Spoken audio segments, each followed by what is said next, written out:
You're chasing success, but it keeps slipping away.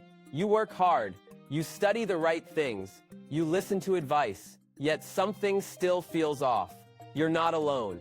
Most people struggle for years and still don't understand what's really holding them back. They think it's bad luck, wrong timing, or not having enough money to start. But that's not it. The real problem is hidden. It's invisible. It lives inside your own mind. You were never taught how to win the mental game. The rules aren't in any textbook. You do not learn them in school. But this game decides who gets rich and who stays stuck. It decides who builds freedom and who repeats the same cycle year after year. The truth is simple. If you don't control your thoughts, they will control your life. You don't lose because you're not smart. You lose because you let your inner voice run the show. That voice that says, "You're not ready. You'll probably fail. What if you mess up?" It's a loop. It's fear dressed up as logic. Every time you listen, you fall behind. Every time you obey it, you miss the next step. But here's the shift. You can train your mind like a muscle. You can rewire the patterns that keep you poor. This is where real wealth begins. Not in your wallet, in your thinking. At the passive path, we don't chase trends. We build from the inside out. Your beliefs shape your decisions. Your decisions shape your results. So if your results are not growing, you do not need more effort. You need a better mindset. Let's begin. If your inner world is weak, no strategy will save you. But when your mind is calm, your moves become sharp. This isn't theory. It's how every successful investor, creator, and entrepreneur wins long term. They play a different game. They play it quietly, and they play it to win. You're about to learn how. To win the outer game, you must master the inner one first. The next part will show you the enemy you fight every single. You think you're fighting the world, but the real battle is inside your own head. Most people aren't destroyed by failure. They're destroyed by their reaction to it. You lose focus. You get emotional. You panic when things go wrong. And worse, you freeze when things go right. That's the pattern. And it's costing you everything. Your emotions become the gatekeepers to your progress. If you don't learn to manage them, you won't build anything that lasts. The real enemy is not out there. It's the voice that whispers, "I can't. I'm not ready. I always mess this up." That voice isn't you. It's a loop your brain learned from fear. Successful people still feel fear, but they don't obey it. They pause. They analyze. They move forward anyway. That's the difference. You're not supposed to feel confident all the time. You just need to act with clarity, even when you don't. You can't outrun yourself. If your habits are broken, they'll follow you into every new opportunity. Control doesn't come from pushing harder. It comes from becoming still. Stillness isn't laziness. Stillness is control. Your emotional responses are programmable. You can rewrite them, but you have to notice them first. Ask yourself simple questions. Why did I react that way? What did I fear in that moment? Was I responding to truth or to a story I've told myself for years? This isn't therapy. This is strategy. If you don't master your emotional state, someone else will do it for you. Marketers know how to trigger your impulses. Politicians know how to push your buttons. Even your environment shapes your mood without your permission. So here's the shift.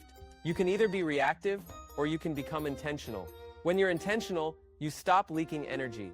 You stop chasing approval. You stop explaining yourself to people who don't matter. That energy goes back into build. People with strong inner control are harder to manipulate. They're more decisive, they're more focused, and they're more trusted. When your emotional state is calm, your financial decisions improve. You don't buy out of panic. You don't sell out of fear. You don't quit when things feel uncertain. This is the emotional edge that wealthy people guard at all costs. It's not about being cold. It's about being clear. Clear thinkers win. Scattered minds burn out. You don't need to suppress your emotions. You need to understand them. Once you understand, you stop reacting. You start responding. Your emotional intelligence is not fixed. It can grow. And the higher it grows, the more success it attracts. Next, let's look at how emotional intelligence works like a hidden superpower. Emotional intelligence is the skill nobody talks about, but everyone feels the impact when it's missing. It's not about being nice. It's not about being quiet. It's about having control and knowing when to act. EQ, or emotional intelligence, is the ability to manage your own emotions and understand the emotions of others. It's not some bonus trait. It's core to everything. In business, in leadership, in investing, in daily life. Without EQ, you'll say the wrong thing, Push away the right people, hold on to bad deals out of pride, or leave good ones out of fear. With EQ, you gain leverage. You see what others miss, you read rooms, you adjust without losing yourself. Think of it like this: IQ gets you in the door, EQ decides if you stay. FQ, your financial intelligence, decides how far you go, but EQ is the bridge between them. A person with high IQ but low EQ struggles to work in teams, misreads tone, takes feedback as personal attacks. A person with high EQ leads even when they're not in charge. That's the edge. You don't need to be the loudest, you need to be the clearest. You need to be calm under pressure. So how do you build it? Pause before reacting. That gap gives you power. It stops you from making decisions based on temporary emotions. Second, label your feelings, not to overanalyze, but to reduce their grip. Say to yourself, this is frustration, this is fear, this is ego. Name it, watch it shrink. Third, observe people without judgment. Look at how others respond. Notice what triggers them. Ask what they're trying to protect. The more you understand others, the less they surprise you. Fourth, communicate clearly. Say less, mean more. Use silence as a tool. Let others fill the gaps. Fifth, regulate your energy. Don't drain your power, trying to win every conversation. You don't need to argue. You need to understand. Every time you stay calm, when others lose it, you gain ground. People remember how you made them feel. High EQ makes you promotable. It makes you investable. It makes you magnetic because people want to work with those who are stable, not emotional roller coasters. EQ is not natural for everyone, but it is trainable. Every day is a test. Every conversation is practice. Every trigger is an opportunity to level up. And when you do, you'll notice something strange. You stop chasing and start attracting. Let's now look at what happens when your mind gets quiet and why stillness unlocks your next level of wealth. Your brain is loud, always thinking, always spinning, always reacting, but the smartest moves come when it's quiet. Stillness isn't about sitting in a cave. It's about creating space between thought and action. That space is where your best ideas live. It's where strategy happens. It's where wealth begins.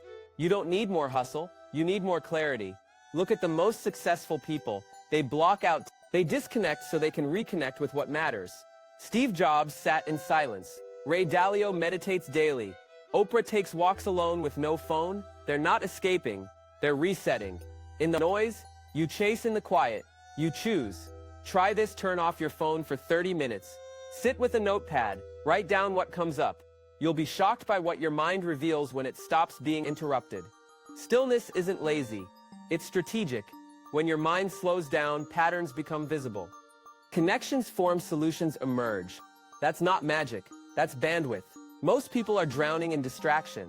They think more input means more progress, but more noise just creates confusion. Need silence to synthesize. You need space to create. Stillness helps you decide what matters. Cut what doesn't. Move with purpose. Imagine your brain as a glass of muddy water. Shake it constantly, and it stays cloudy. Let it sit, and it clears. They don't rush decisions. They don't act on impulse. They train their minds to observe first, act second. Stillness also helps you detect what's really driving you. Fear, ego, envy, pride. You can't see these in motion, only in stillness. Once you see them, you can release them, and that clears the path for better decisions. Wealth isn't about working more, it's about thinking better and better. Thinking comes from a quieter mind. Stillness leads to awareness. Awareness leads to action. Action leads to results. If you want results that last, start by claiming a moment of silence each day. Let's move into how what you see is what you believe. What you believe is what you act on, and what you act on becomes your life. Perception shapes reality, but most people never question their perception. They think life is happening to them. They never realize they're filtering the world through fear, through doubt, through old stories. They never rewrote. Your thoughts aren't facts. They're just habits. If you keep thinking you're stuck, you'll act like someone who's stuck, even when opportunity is right in front of you. If you think you're unlucky, you'll ignore every lucky break and blame the world when nothing changes. But flip that. Think of yourself as someone who finds answers, who adapts, who figures things out. Your brain starts looking for proof, and it finds it. This is how wealthy people think. They train their mind to ask better questions, not why is this happening to me, but what is this teaching me? Not why do I always lose, but what would someone smart? Different lens, different result. Your perspective is a tool. Use it wrong and it cuts you. Use it right and it carves out a better life. Try this. When you face a setback, ask what if this is a setup for something better. When someone criticizes you, ask what part of this is useful. When you feel overwhelmed, ask what would this look like if it were easy. These questions pull you out of victim mode. They snap you into creation mode. Most people live in reaction. They wait for life to feel better, but nothing gets better until they change how they look at it. A breakup can be a breakdown, or it can be a breakthrough. Losing money can be a disaster, or it can be your tuition into a smarter strategy. Getting rejected can mean you're not good enough, or it can mean that wasn't your lane to begin with. Perspective builds power and power builds progress. When you change how you see it, you change how you move. This isn't optimism. You control the game. Let's explore how that thinking multiplies. When you combine it with reading. Reading isn't a hobby, it's a competitive edge. The wealthy don't just read for fun, they read to see what others miss. They read to think better, to spot patterns, to shorten their learning curve. They don't read everything, they read with purpose. The right book at the right time can shift your direction, fix your blind spots, expand your ceiling. This is how you feed your mind, and a well-fed mind makes sharper moves. But reading alone isn't enough. You need time to reflect, to connect ideas, to test them in real life. That's where synthesis happens. It's the missing step most people skip. They read a book, they watch a video, then they move on. No application, no integration, no shift. But when you pause, when you sit with the idea, when you ask, how does this apply to me? Everything changes. Knowledge becomes action. Action becomes habit. Habit becomes wealth. Make this a practice. Read for 1 hour, then sit for 10 minutes. Write down what hit you, what made you uncomfortable. Input, silence, output. You're not a sponge, you're a filter. Don't absorb everything. Keep what helps, discard the rest. The richest minds aren't the ones that know the most. They're the ones that know how to connect the dots. That's what reading and reflection do. They help you zoom out, see the bigger game. Understand the players. Choose your role. You don't need to read fast. You need to read deeply. Even one sentence, one chapter, one line can unlock your next level. Think of every book as a private conversation between you and someone who's already been where you want to go. They're handing you the blueprint. All you have to do is show up, listen, apply at the passive path. We believe knowledge is leverage, but only when it's used. So feed your mind, slow down afterward. Let the lessons sink in. Next, let's talk about mental altitude and how seeing from higher ground. Most people live at ground level. They see what's in front of them, bills, emails, minor problems, urgent noise. But people who build wealth climb higher. They see the patterns, the timelines, consequences, and the opportunities hiding behind short-term chaos. This is mental altitude, and it separates the reactive from the strategic. Imagine standing in a forest. All you see are trees, confusion, no direction now. Imagine standing on a mountain. You see the whole landscape, the paths, the traps, the way forward. That's the shift you need. Not more speed, more elevation. Long-term thinking is the richest mindset in the world because it lets you wait when others rush, buy when others panic, build when others coast. Most people think in days. The wealthy think in decades. That's why their moves seem slow, but their results are massive. They ask questions like, how does this decision affect me 5 years from now? What would the version of me with complete freedom do today? These questions force clarity, they filter out the noise, they help you pick better investments, build better businesses, and avoid distractions dressed as opportunities to train this zoom out before you act. Pause before you commit. Ask, what's the cost of doing this long term? What's the cost of not doing it? Your brain will resist. It wants shortcuts, but shortcuts cost more in the long run. Elevation isn't natural, it's intentional. The passive path is about this kind of thinking. Slower steps, sharper vision, stronger outcomes. Here's a mindset exercise. Before you make any big decision, write down how it helps or hurts your life. 1 year from now, 5 years from now, 10 years from now. If the answer is unclear, don't act. If the answer is strong, go all in. Mental altitude doesn't mean you ignore the present. It means you stop being ruled by it. You're not here. Next, let's talk about failure and why the way. Failure isn't the end. It's part of the path. Everyone fails, but not everyone knows how to use it. The difference isn't in what happened, it's in what you did after. Some people collapse, others rebuild, quietly and rise stronger. This is what wealthy people do differently. They lose just like everyone else, but they lose smart, they lose small, they lose fast, and they learn instantly. They don't tie their identity to the failure. They tie it to the lesson. Your loss can be a wound or it can be a weapon. It depends on what you do next. Here's the key. Stop making failure loud. Stop making it public. Stop making it personal. Make it a lab, not a stage. If a business flops, ask, what did I learn about market demand? What mistake can I fix next time? If a trade goes wrong, ask, was my research solid? Did I follow my system? Detach from the pain. Extract the data. Apply the insight. This is the silent rebuild. It's quiet, it's consistent, and you need a strong recovery rate. Start viewing failure as tuition. You paid, now make sure you're learning. If you lose money, gain strategy. If you lose time, gain clarity. If you lose trust, gain awareness. This is how the wealthy move. They never waste failure. Don't catastrophize, don't spiral, don't dramatize. Instead, document, debrief, decide what to do better. Your ability to bounce back is a better predictor of wealth than your talent, your IQ, or your connections. Because money follows momentum, and momentum starts right after a clean reset. The faster you recover, the more power you hold.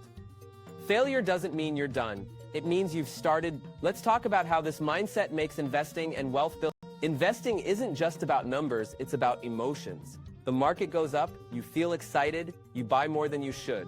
The market drops, you feel fear, you sell faster than you should. That's how most people lose. They're not losing to the market, they're losing to themselves. The real risk isn't volatility, it's your reaction to it. That's why emotional neutrality is key. You need to stay steady. Whether your portfolio is up or down, neutral doesn't mean careless. It means calm. It means clear. You make rules and follow them, even when your feelings scream the opposite. Here's what that looks like in practice. You create a system. You decide in advance when to buy, when to sell, when to hold. You don't chase hype. You don't panic with headlines. You become your own anchor. This is how wealth builders think. They don't treat investing like a casino. They treat it like a business. Every dollar has a job. Every decision has a reason. They adjust from logic, not emotion. You don't need to be a genius. You need to be consistent, build a checklist, review it before any financial move. Stick to your allocation, track your behavior, not just your gains, and most importantly, detach from the outcome, attach to the process. The market is not your friend, it's not your enemy, it's just a mirror. It reflects your discipline or your lack of it. Let the masses chase trends. You stay centered while they swing from greed to fear. You move quietly, strategically, intentionally. The passive path is built on this mindset. Emotionally, quiet, financially focused. If you've lost money before, it wasn't the end, it was feedback. Use it. Improve, move forward with less noise. Let's now shift to momentum and how to go from stuck to consistent. Momentum doesn't start with motivation. It starts with motion. You don't need to feel ready, you just need to move. Action creates clarity. Waiting creates confusion. Most people wait for the perfect plan, the right time, the big sign, but nothing comes because motion is what triggers change. Start where you are with what you have. From exactly this moment, you don't need a full map. You need step one message, sent one idea, tested, $1 invested, one distraction removed. That's how momentum begins. Quietly, privately, daily, don't aim for massive wins, aim for repeatable actions. Success is a result, momentum is the system. Think of it like brushing your teeth. You don't skip it for a week, then do it for 2 hours straight. You do it every day because it compounds. That's how you build financial momentum, not by making one big trade, but by learning every week, saving every month, investing every quarter, tracking every dollar. Tiny moves add up. Consistency beats intensity. Every time people ask, how do I stay consistent? The answer, make it daily. Make it automatic, set reminders. Create templates, use tools, remove friction. Don't rely on willpower. Build systems, and celebrate completion, not perfection. Finished is better than perfect. Progress is better than potential. You already know enough to begin. Don't collect more. Theories turn what you know into motion. This is the mindset of builders. They don't wait to feel inspired. They get inspired by doing. Even small wins trigger momentum. 1 hour of reading leads to 1 page of notes, leads to 1 shift in behavior, leads to 1 better result. You're always 1 step away from a new direction. Next, let's talk about the mindset behind the passive path and what truly separates people who build last. The passive path isn't about shortcuts, it's about systems. It's not about grinding harder. It's about thinking sharper. It's about building a life that doesn't need your constant effort. A life where your money works, your habits run on autopilot, and your decisions come from clarity. The wealthy don't chase more. They design better. They know that more money without more mindset leads to more stress, more waste, more regret. That's why the inner game always comes first. If your thinking is reactive, your money will be chaotic. If your thinking is stable, your wealth becomes scalable. Passive path mindset is built on 5 core ideas. First, control your emotions, because emotional people make expensive decisions. Second, think long-term, because time rewards patience and punishes. Panic, third, act consistently, because habits beat hustle. Fourth, invest wisely, because every dollar has a job. Fifth, protect your attention, because what you focus on grows. They allow you to build once and earn for years, not by luck, but by design. People who stay broke repeat the same habits, make the same emotional choices, and blame the same problems. People who grow build new patterns, make strategic moves, and take ownership. This is the line between dreaming of wealth and living it. You don't need to do everything at once, you just need to start aligning one decision at a time. When your mind is aligned, your actions follow. Your results follow. You become the person who doesn't just survive, but thrives. You don't get pulled by emotion, you lead with clarity. That's how freedom is built from the inside out. That's what we believe at the Passive Path. If you're ready to shift your mindset to master the invisible game, to build real, lasting wealth, then this is your moment. Start with one step, apply one principle. Repeat it until it's automatic, then stack the next one and the next. You don't need to rush, you need to ride permanently. You made it to the end. That already puts you ahead of most. If even one idea today helped shift your mindset, you're not the same person who started this video. Keep going, keep building, keep thinking differently. And if you found this valuable, like this video, subscribe to the channel, leave a comment below, and share this with someone you care about. Someone who's ready to take the next step, someone who just needs a nudge in the right direction. On asterisk, the passive path, asterisk, we don't chase hype, we build the habits and mindset that make freedom real. You're part of that now, and we're just getting started. Feel free to check out the other videos on this channel. They're all here to help you grow smarter, think clearer, and build your version of wealth. Thanks for watching. Good luck on your